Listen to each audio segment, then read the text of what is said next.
Right, this is the thing that I've never able to mention it in public. Then I will just mention it now. How it is about marriage and divorce in Muslim culture.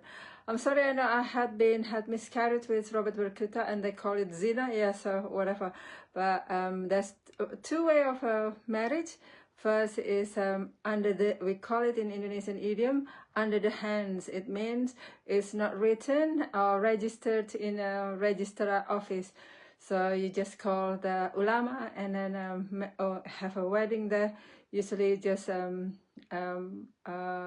make someone's sexual intercourse become acceptable in the eye of their beliefs.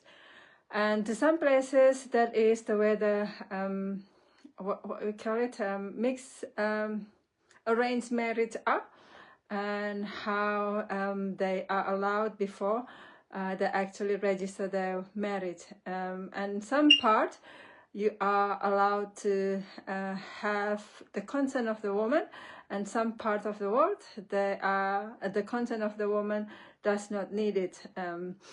But know that when the agreement of the wedding is actually between the father and the male to some part, but some part is not even needed to any guardian, so only the female and the male and priest or whatever it is. And then the second one is married as a legally binding.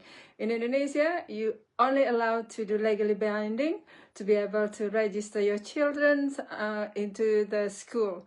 So if you don't legally binding in the registrar, then you won't be able to put your children, if you have, into the school, or you have to find a way somehow.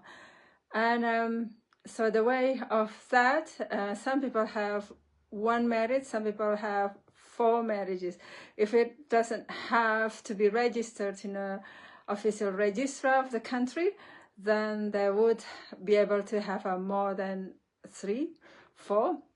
But if you have to register it, have to be a written statement from the first wife that they agree and stated the reason why, that the second marriage would be allowed.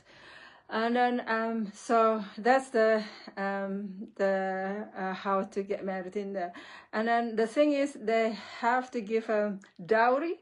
The dowry can be anything. Most of the Indonesian are giving the and the man have to convert, usually if they're not Muslim, to Muslim first. And then the dowry is from as simple as a book or Al-Quran, or the something for salat, or even until certain numbers of gold, grammar, whatever it is.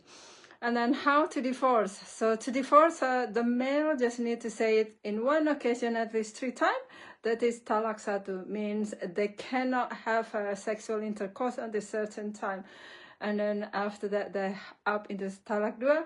And talak dua, usually they're not in the same house anymore. And then talak tiga, they already separate into the income. Somebody have to pay the other income. And talak empat means in 4 occasions, 3 times saying it.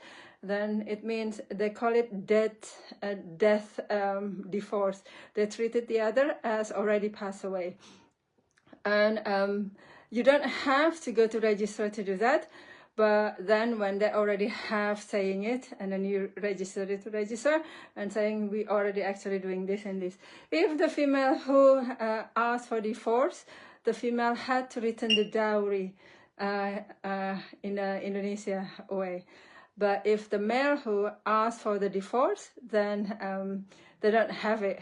And if they don't have to, and then if they have to, if more than 1,000 days or there is no news from them, then you can go to the registrar and saying that I have not been able to reach this person for 1,000 days, and hence for that I'm eligible to have a divorce or all of those kind of things. So that's also for one of them who somehow separated and unable to communicate for that long time.